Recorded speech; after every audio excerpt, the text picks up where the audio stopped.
Oke, jadi pertemuan sebelumnya kita sudah mempelajari tentang UX proses dan approach atau pendekatan-pendekatan metode-metode untuk mengeksekusi perancangan user experience, gitu kan. Nah, salah satu metodenya adalah kita lihat yang HCD proses. Jadi HCD itu secara umum adalah bagaimana kita melibatkan pengguna di dalam proses pengembangan sistemnya, pengembangan aplikasinya. Nah, dalam hal ini mungkin dalam proses perancangan user experience-nya, kita melibatkan user selalu dalam setiap tahapan. Nah, gambar seperti ini harus dipahami ya, gambar ada diverge, converge ini. Jadi diverge yang naik ke atas, converge yang turun ke bawah itu dipahami konsepnya. Jadi artinya kalau diverge itu artinya meluas. Meluas itu artinya kita banyak pilihan gitu, banyak mencari. Jadi ini kalau masih tahap inspiration itu kita masih cari problemnya dulu. Masih mencari problem apa sih yang benar-benar dihadapi oleh pengguna. Problem apa yang sebenarnya mau kita selesaikan. Itu meluas, diverse. Nah, nanti kemudian kita menyempit lagi, converse, untuk kemudian menentukan problem mana yang akan kita selesaikan. Jadi problem spesifik mana yang akan kita selesaikan. Itu yang dalam pendekatan HCD by IDEO ini disebut sebagai design challenge. Jadi membuat satu statement design challenge, atau nanti dalam model yang lain ada namanya how might we. Jadi pertanyaan bagaimana kita memperbaiki ini. Gitu. Nah, itu kemudian setelah kita menentukan desain challenge-nya, kita merencanakan metode research-nya, di mana metode research ini bisa berinteraksi dengan user-nya. Kemudian dari interaksi itu kita bisa tanya jawab dan seterusnya, kita mendapatkan gambaran tentang kondisi yang dihadapi oleh user. Sampai di situ dulu ya. Jadi tahap inspiration, kita learn directly from the people you are designing for, as you immerse yourself in their lives and come to deeply understand their needs. Jadi kira-kira artinya di tahap inspiration kita belajar langsung dari orang yang akan kita desainkan solusinya, di mana kita immerse, terlibat secara langsung dalam kehidupan mereka, dan come to deeply understand their needs, dan mencoba masuk untuk memahami lebih dalam apa yang dibutuhkan ya, kebutuhannya bukan keinginannya, apa yang benar-benar dibutuhkan, atau problem apa yang benar-benar dihadapi. Nah, konsep ini yang kemudian juga secara konsep ini kombinasi antara HCD by IDEO dan ISO. Secara konsep ini kemudian juga diterapkan di design thinking di tahap empathize ya, tahap empathize. Jadi tahap bagaimana kita mempelajari siapa user kita, apa yang menjadi masalah pada user tersebut, apa yang menjadi problem yang akan kita selesaikan. Jadi design thinking ada 5 tahapan seperti ini. Dari kita memahami user, empathize, kemudian kita mendefinisikan problem apa yang secara spesifik atau kebutuhan apa yang secara spesifik akan kita selesaikan, what are their needs, dan kemudian kita men-ideate, kita mewujudkan ide solusi kita, di mana ada tahapan brainstorm juga. Brainstorm itu artinya banyak diskusi, banyak memunculkan ide-ide, kemudian kita cari ide yang paling gila gitu. Kalau design thinking itu what is your craziest idea. Nah, salah satu kelebihan design thinking yang harus diingat adalah kita akan mencoba banyak konsep desain gitu. Jadi bukan cuma satu desain. Nah, yang namanya desain, kalian belajar apapun tentang desain itu, dalam perancangan desain itu bukan satu desain. Gitu. Misalkan satu orang si desainernya langsung kemudian membuat tampilan seperti ini. Gitu. Itu bukan satu desain. Desain itu sesuatu yang banyak pilihan. Bagaimana kalau tampilannya begini? Bagaimana kalau begini? Bagaimana kalau begini? Nah, itu banyak pilihan desain. Desain itu dalam artian bukan cuma user interface-nya saja ya, tapi ada aspek-aspek yang lain gitu. Sehingga tim bisa memilih mana yang paling sesuai gitu. Bahkan di sini mana yang ide yang paling gila gitu kira-kira gitu. Nah, setelah kita mendesain, mendefinisikan ide kita dengan detail, baru kemudian kita membuat prototipenya. Setelah membuat prototipe, kita melakukan pengujian. Dari pengujian nanti kita bisa paham apakah yang kita buat itu sudah sesuai atau belum. Nah, tahapan-tahapan ini bisa kita ada proses review untuk kita memperbaiki lagi kembali ke tahapan-tahapan sebelumnya. Jadi tidak berurut secara struktur, tapi bisa jadi kita mengulang sesuai dengan kebutuhan. Ya. Oke, ini empathize, define. Di empathize kita berempati dengan problem yang dihadapi oleh user kita.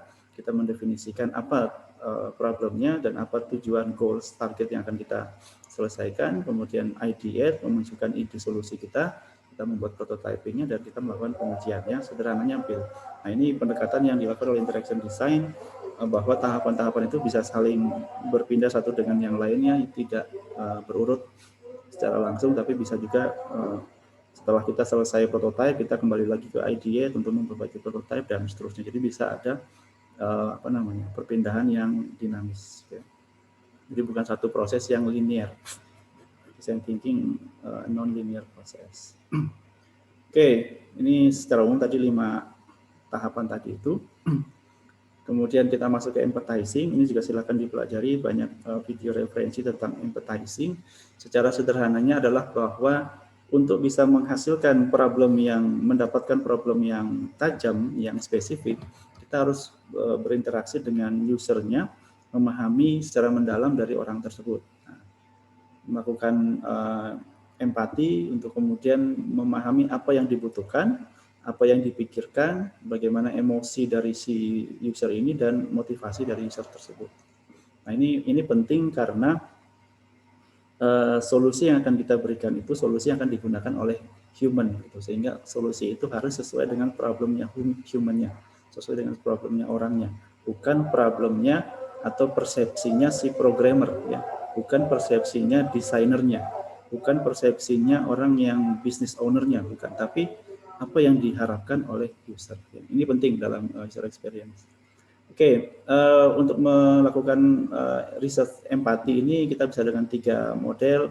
Kita immerse itu berinteraksi secara langsung, merasakan secara langsung. Mungkin ada yang pernah nonton TV acara apa ya, kalau saya menjadi pembantu rumah tangga gitu misalnya. Nah, beneran dia jadi pembantu rumah tangga biar tahu seberapa susahnya jadi pembantu. Atau kalau saya jadi bagaimana jadi petani gitu, nah, ikutan beneran jadi petani gitu. Nah, itu namanya immerse yourself in the experience of others. Jadi kita melibatkan diri kita secara langsung ke situ. Atau yang kedua, kita observasi, pengamatan. Kita melihat aja dari jauh, kita catat gitu. Itu namanya observasi.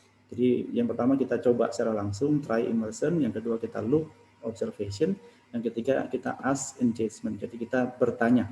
Jadi yang tahapan yang ketiga yang kita berinteraksi secara langsung dengan melakukan interview. Atau forum group discussion itu juga interview tapi dengan kelompok. Nah, ini cara-caranya. Metode yang lebih spesifik ada di sini, assume a beginner's mindset, ask what, how, why, ask the 5 why, dan seterusnya. Ini saya ada template-nya semua, juga nanti bisa di-share. Ini metode-metode atau teknik yang bisa kita gunakan untuk memberikan pertanyaan seperti apa, mencatatnya seperti apa, dan seterusnya. Sampai kemudian membuat journey map, dan seterusnya. Nanti beberapa ada yang kita akan coba dalam prakteknya. Gitu. Kemudian, nah tahapan ini yang kemudian supaya kalian paham, saya jadikan tugas. Jadi tugasnya mulai dengan start with your team, mulai dengan kelompok, kemudian tentukan problem area dan specific problem case-nya. Nah, problem area saya tentukan ada 2 secara garis besar, nanti saya jelaskan, dan specific problem case-nya seperti apa yang akan dipilih. Kemudian tentukan design challenge-nya. Ini ada LK itu lembar kerja ya, lembar kerja yang harus dibuat. Kemudian tentukan siapa user, customer, atau stakeholder-nya, lakukan user research dan validasi problem. Kemudian rekap dan gambarkan hasil user research dalam bentuk ada problem validation, empathy map, persona, user journey map, dan seterusnya. Jadi ini cukup detail nanti instruksi untuk tugasnya sehingga kalian punya arahan yang cukup membantu. Yang berbeda adalah case-nya, sehingga tiap kelompok pasti akan punya kasus yang berbeda. Mungkin kasusnya mirip-mirip, tapi pembahasannya akan berbeda. Nah, tiap kelompok kemudian mendefinisikan ini bukan 3 ya, saya ralat jadi ya maksimal, jadi harus 5, sehingga nanti masing-masing orang harus membuat satu problem case. Dan nanti dari kelompok itu 5 problem case didiskusikan untuk menentukan satu yang akan dikerjakan sebagai tugasnya kelompok. Jadi itu tahap awal ini semua mengerjakan problem case, nanti setelah itu satu case yang akan dikerjakan sebagai kasusnya project kelompok. Kemudian adalah analisis SWOT dan seterusnya juga instruksinya ada di template-nya. Analisis SWOT seperti ini, kita lakukan analisis strength itu kekuatannya. Jadi jelaskan misalkan untuk pengerjaan topik ini kami cukup kuat karena ada teman saya 2 orang yang sebagai desainer. Ada teman saya 1 orang si ini yang bisa sebagai researcher dan seterusnya. Kemudian misalkan ini permasalahannya ada di mahasiswa sehingga relatif mudah untuk kita berinteraksi misalkan. Permasalahannya ada di ibu hamil misalkan, yang kebetulan orang tua saya ibu hamil sehingga saya bisa lebih mudah untuk berinteraksi misalnya. Kemudian opportunity adalah peluang-peluang atau peluang harapan yang bisa kita manfaatkan. Misalnya ini masalah yang lagi muncul nih, masalah yang dihadapi sekarang ada COVID, masalah yang semua orang hadapi sehingga pasti problem ini punya peluang besar untuk kita teruskan. Weakness-nya, kelemahannya apa? Misalkan kelemahan di tim mungkin ada yang tidak menguasai penggunaan tools atau tidak menguasai domain masalahnya. Kemudian ada trade-nya itu masalah kendala yang mungkin bisa jadi hambatan. Misalnya ini kita jauh-jauhan semua nih timnya. Kemudian atau untuk bisa berinteraksi dengan usernya sementara ini mungkin kita hanya bisanya online dan seterusnya. Jadi ini yang menjadi bahan pertimbangan untuk nanti melihat mana yang potensinya paling cocok untuk dikembangkan oleh kelompok tersebut ya dengan analisis SWOT. Tapi semua case harus melakukan analisis SWOT. Oke, nah problem areanya saya batasi di sini. Problem areanya kaitannya dengan COVID dan kaitannya dengan pelajaran. Jadi sementara saya batasi ini area secara umum 2 area saja. Area pendidikan dan area pelayanan online gitu ya. Nah, pendidikan ini juga bisa dibagi 2 terkait dengan optimalisasi pembelajaran daring. Mau bikin aplikasi seperti apa, silahkan dimunculkan idenya, atau problem apa yang kalian hadapi yang ingin diselesaikan dengan berbasis teknologi informasi. Kemudian atau aplikasi pendidikan yang lain khusus bagi mahasiswa penunjang perkuliahan. Jadi misalkan kalian nih punya aplikasi SIAM, tapi SIAM itu kan selama ini cuma buat ngisi KRS, lihat hasil kuliah, sama apalagi mungkin yang selama ini presensi dan sebagainya. Nah, bagaimana kalau itu diterapkan untuk bisa menganalisis progres kuliah? Aplikasinya bisa ngasih tahu, kamu kuliahmu kurang 1 semester lagi nih, tinggal ngambil lagi mata kuliah ini, mata kuliah wajibnya ada yang belum diambil, kamu belum PKL, kamu harus PKL semester ini, kamu nilai ini masih banyak nilai D-nya, harus mengulang dulu. Nah, ada proses analisis, ada proses monitoring, dan ada notifikasi. Itu bagaimana memunculkan ide kira-kira aplikasi seperti apa yang ingin kita buat, supaya kalau saya pakai aplikasi ini, saya kuliah di Vilkom atau dimanapun, saya bisa sistem bisa memonitoring perkuliahan saya dan menginformasikan kondisi saya sehingga mengingat saya untuk jangan sampai ada terlewat di kuliah. Karena banyak kasus ya, kalian bisa gunakan senior-senior kalian sebagai referensi. Banyak kasus misalkan sudah mau lulus masih kurang 1-2 mata kuliah, sudah mau lulus misalkan nilai D-nya masih banyak yang kurang dan seterusnya ya.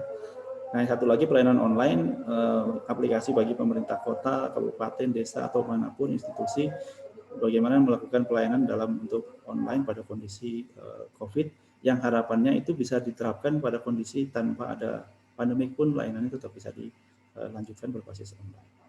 Oke, dari problem ini ada pertanyaan?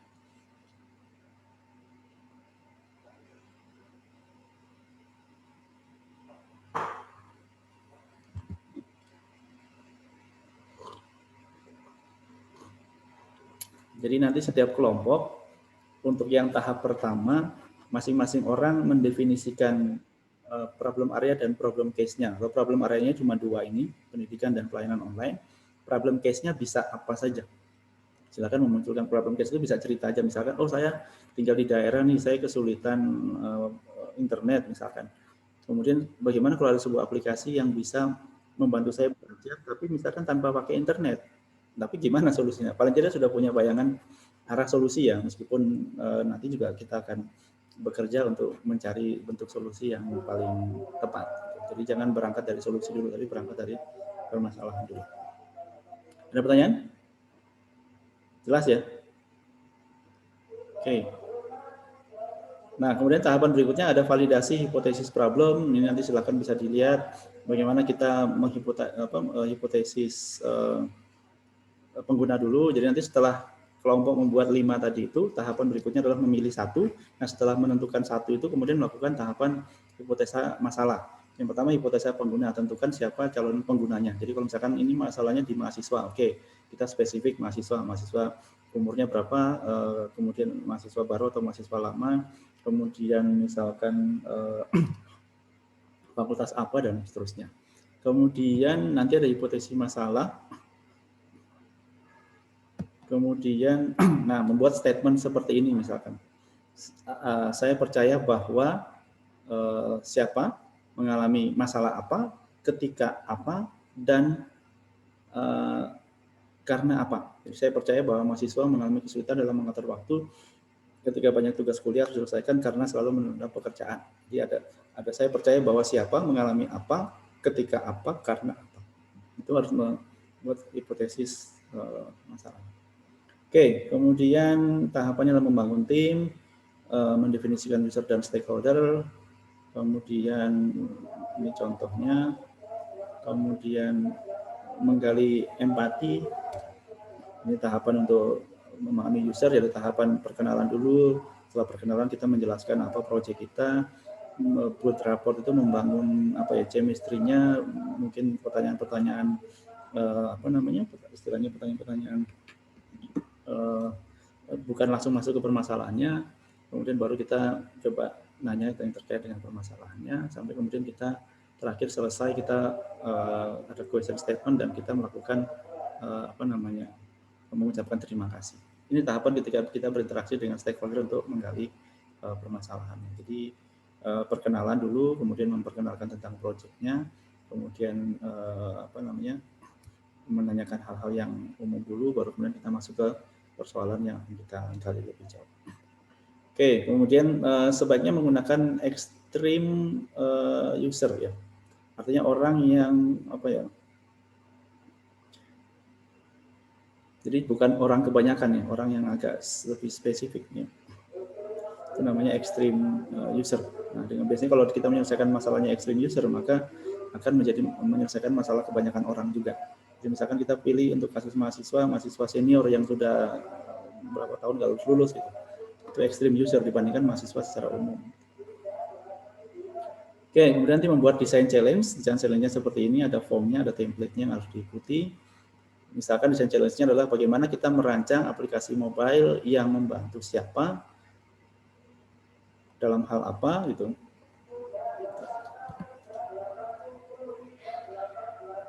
Jadi who is the user dan what they will be doing. Jadi desain challenge-nya ini, bagaimana kita membantu mahasiswa dalam merencanakan perkuliahan dan memonitoring perkuliahan agar dapat bisa menyelesaikan perkuliahan dalam waktu yang tepat selama 4 tahun. Selama ini kan kalau mahasiswanya aware, dia akan monitoring perkuliahan, tapi kebanyakan kasus mahasiswa tidak aware, tidak peduli kalau misalkan ada hal-hal yang perlu diperbaiki, perlu dievaluasi dan seterusnya. Aplikasi harapannya membantu itu gitu misalnya. Oke, kemudian membuat research plan, ini juga nanti ada tutorial, ada lembar kerja yang saya berikan untuk digunakan. Kemudian ada contohnya ini, template-nya. Kemudian ini ada materi tentang melakukan research. Oke, nanti bisa dibaca. Oke, sementara sampai di sini dulu. Ada pertanyaan?